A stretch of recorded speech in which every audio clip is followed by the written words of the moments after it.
שלום לכם. רציתי לספר לכם סיפור, לשתף אתכם סיפור שקרה באחד המושבים פה בצפון הארץ. היה בית כנסת באיזה מושב שהרבה שנים לא היה שם בכלל מניין בימי חול, רק בשבתות. ברוך השם, היה שם כמה שהתחזקו, חזרו בתשובה, התקדמו, התחילו להגיע, אז מנחה ערבית היה די ברווח מניין, שחרית היה מצומצם, ממש 10 אנשים, כל בוקר 10 אנשים קבועים מגיעים להתפעל מניין מצומצם. 6:30 בבוקר, כולם מתאספים, מתחילים את התפילה, 7:15, 7:30, מסיימים קריאת התורה, לא קריאת התורה.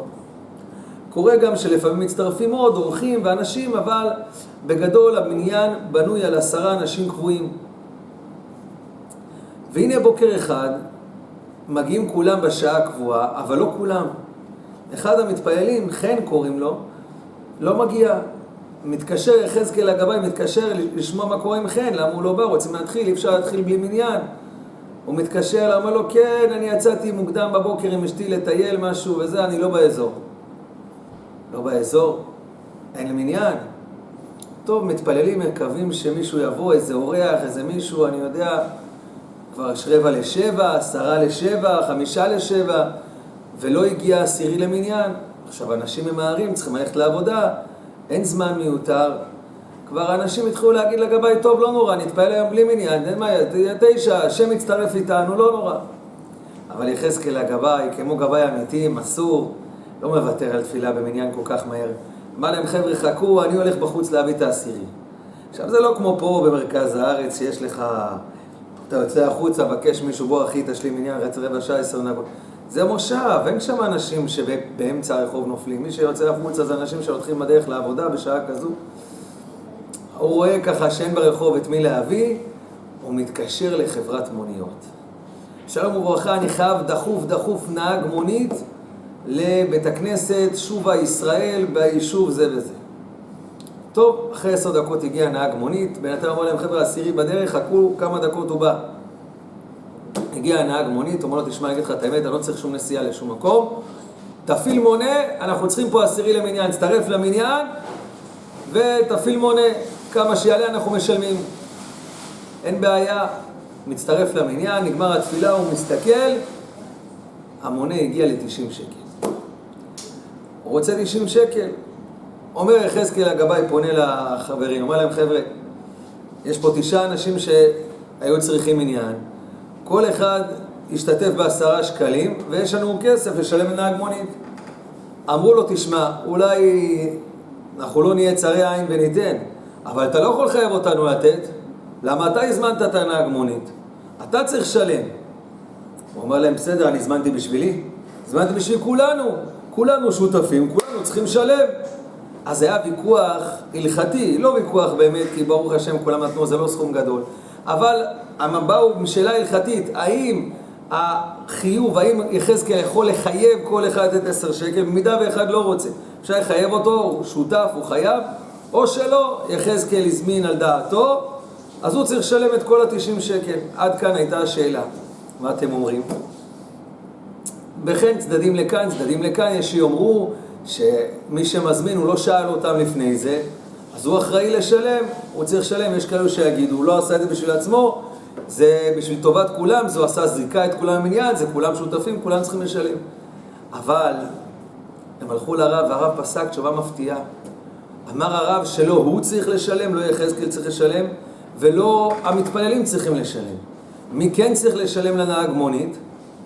אמר הרב, חן שעזב את המניין ולא בדק שיש 10 במקומו, שיש מישהו 10 שיבוא, לא דאג לכך שישלימו מניין, שידאגו שהגבאי ידע לפני זה שהוא לא נמצא, יבקש ממישהו שיבוא היום, אז זה חוסר אחריות. הוא גרם לכך שיהיה תקלה. וכתוב בהלכה שאם בן אדם הוא אחראי, בכל מקום יש אחריות לכולם, והוא אחראי גם כן על מה שקורה פה, האחריות שלו לשלם את 90 שקל. אז ככה פסק הרב. שאלו את הרב, כבוד הרב, ומה יהיה הדין אם חן היה חולה? אם חן אשתו הייתה יולדת, נסע לבית חולים, גם אז הוא יהיה חייב לשלם? אמר להם, ודאי שלא. פה זה לא נקרא שהיה לו חוסר אחריות, הוא לא ידע, פתאום היה צריך ללכת לבית חולים, הוא לא הרגיש טוב, ודאי שלא. אז מי אז כן צריך לשלם? אז חוזרת השאלה, האם הגבאי צריך לשלם, או המתפעלים כולם צריכים להתחלק?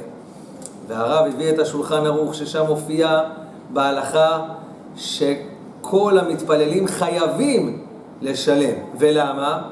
כתוב שהתפילות היום הם כמו הקורבנות. כשהיה לנו בית מקדש, היה קורבן. אנחנו אומרים, ונשלמה פרים שפתנו. השפתיים שלנו, הדיבור שלנו, זה כמו פרים, כמו קורבנות. ותפילת שחרית זה כנגד תמיד של שחר. מה זה תמיד של שחר? בית המקדש היו מקריבים כל בוקר קורבן תמיד של שחר, אף פעם לא מפספסים, יום כיפור, שבת, ראש חודש, לא משנה, תמיד של שחר, קורבן תמיד שהיו מקריבים אותו כל בוקר. ובין הערביים לפני השקיעה, אחר הצהריים, היו מקריבים קורבן תמיד של בין הערביים. ואנחנו מתפללים שחרית, זה כנגד תמיד של שחר. מתפללים מנחה, זה כנגד קורבן של תלמיד של בין הערביים. אז מילא, כיוון שזה כמו הקורבן, וכמו קורבן התמיד, אסור שיתבטל. אסור שילך, שלא יקרה, שלא יקריבו אותו. אז האחריות של כולם שהקורבן יוקרב, וכיוון שככה, השחרית שלנו הוא שייך לכולם, קורבן תמיד היה מגיע מהכסף של הציבור, לא מהכסף של הכהנים, מהכסף של הציבור, אז גם פה זה כסף של הציבור, צריכים לדאוג שיהיה תפילת שחרית. חברים, ששמעתי את הסיפור הזה, מה המסר שלנו מהשאלה? זו שאלה נחמדה ויפה, אבל מה המסר שלנו? תראו מה זה אחריות. כן, אם לא שהוא היה חולה או משהו, חייב לשלם. מה זה חייב לשלם? אני חייב לבוא? כן. אתה גר במקום, אתה חלק מקהל, יש לך אחריות, כמו שכולם שותפים בארנונה משלמים, לפנות פחים, לבנות כבישים, כל מה שצריך. זה אחריות ציבורית של כולם. אותו דבר גם כן אחראי, שיהיה מניין, בדברים הרוחניים לא פחות חשוב שיהיה. תראו מה זה אחריות. ואם כן היה אנוס, אז מה? גם הציבור כולו אחראי שיהיה מניין. מה זה האחריות שלנו? מה אני בא לומר? לפעמים בן אדם אומר, תשמע, אני משתדל, תפלל, מניח תפילין, מתחזק, שמירת שבת, מצוות, חסדים, עושה מה אני יכול. מה אני יכול לעשות? יש אנשים לא זכו, מה אני אעשה? זה לא עובד ככה. זה יכול לעבוד אצל הגויים. אנחנו, עם ישראל, ערבים זה בזה. אנחנו לא כתוב שערבים זה לזה, לא כתוב. כתוב ערבים זה בזה. אתם יודעים מה זה בזה? זה אחד בתוך השני. אנחנו כולנו יש לנו אחריות אחד על השני. אין דבר כזה שבן אדם יגיד, אני עושה את מה שאני יכול, מה שהחן שלי, מה זה? אין דבר כזה. אם יכלת להגיד לו משהו, אם יכלת לגרום לו שהוא יתעורר קצת, שישמח יותר, שהוא יתחזק יותר, ולא עשיתי את ההשתדלות שלי, זה האחריות שלי. אם בגללי אין מניין באזור, זה האחריות שלי. אם יש שיעור תורה שצריך חיזוק ואני לא בא, ואני יכול לבוא, זה האחריות שלי, יש לנו אחריות. אני רוצה לספר לכם סיפור מדהים ומרגש. יש רב אחד שסיפר לי, לפני כמה שנים, שבתאריך מסוים בשנה, כל פעם בשנה, בתאריך מסוים מגיע אליו יהודי מבוגר, ובוכה, בוכה, בוכה. מה הוא בוכה? הוא אומר, תראה הרב, אני הייתי בשואה. ובשואה שם היינו באולם גדול, דרגשים, בכל דרגה שוכבים כמה יהודים, שם ירחם.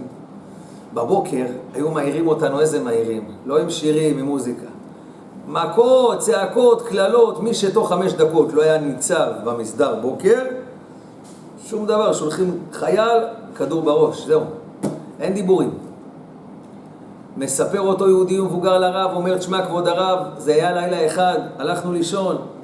הגיע אליי החבר בדרגה שלידי ואמר לי, תשמע משה, אני מרגיש כל כך חלש, כל כך עייף, כל כך תשוש, שאני פוחד שמחר למרות כל המכות והצעקות וכל מה שעושים בלגן בבוקר, אני לא אשמע אותם ואני ממשיך לישון. אם אני ממשיך לישון, גמרתי, אני מת.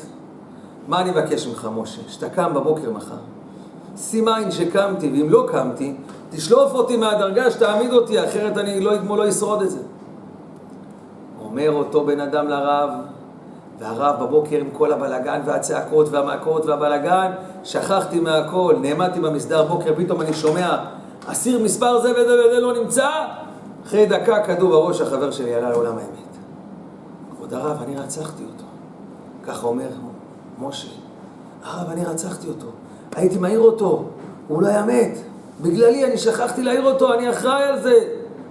אמרו לו, הרב, אנשים בשואה שם, את עצמם לא זכו.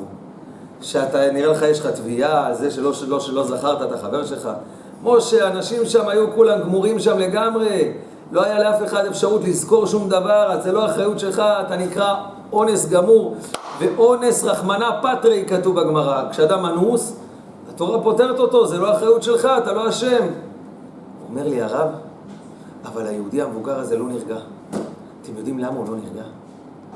הוא אומר, אני אבוא לשמיים אחרי 120. ניפגש עם החבר בעולם האמת. ואז הוא יגיע אליי ויגיד לי ככה, משה, אתה, ברוך השם, שרדת את השואה.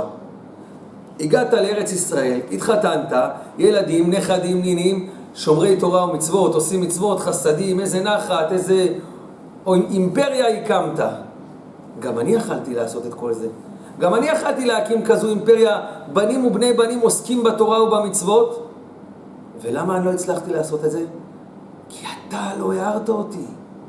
ואז הוא יצביע עליי עם האצבע ויגיד לי, משה, למה לא הערת אותי? אם היית מעיר אותי, הייתי אולי גם זוכה לזה. הרב, מה אני אענה לו? וככה הוא מספר, הרב, הבן אדם בוכה, כל שנה לא נרגע.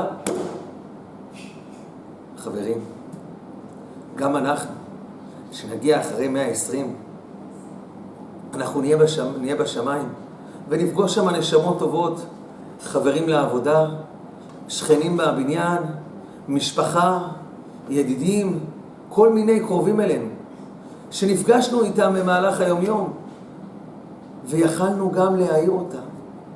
להעיר עם א', להעיר להם ללב, להגיד לו, בוא אחי, בוא תנסה, בוא תלמד, בוא תשמע שיעור, בוא תעשה איזה מצווה, תאיר לו פנים, תגיד לו שלום יפה. אתם לא יודעים מה כוח שמעשה קטן, איזה דבר עוצמתי יכול להביא מעשה קטן לבן אדם. אחריות, אנחנו עם עם אחריות, יש לנו ערבות הדדית, וערבות הדדית זה נקרא שאכפת לנו אחד מהשני, אכפת לנו אחד מהשני באמת, אבל לא רק שיש חטופים אז אנחנו כולנו באמת בלב שלנו איתם, באמת מצטערים איתם, זה לא רק זה, לא רק שיש צרה, גם כשהכל בסדר, גם במובן הרוחני אנחנו כולנו ערבים, כל אחד צריך לחשוב מה אני יכול לעשות, מה אני יכול לעשות למען עם ישראל, איזה זכות אני יכול להביא לעם ישראל, איזה דבר טוב אני יכול לעשות לחבר שלי, לשכן שלי, לאח שלי, למשפחה הקרובה בבית, שזה הזכות הכי גדולה.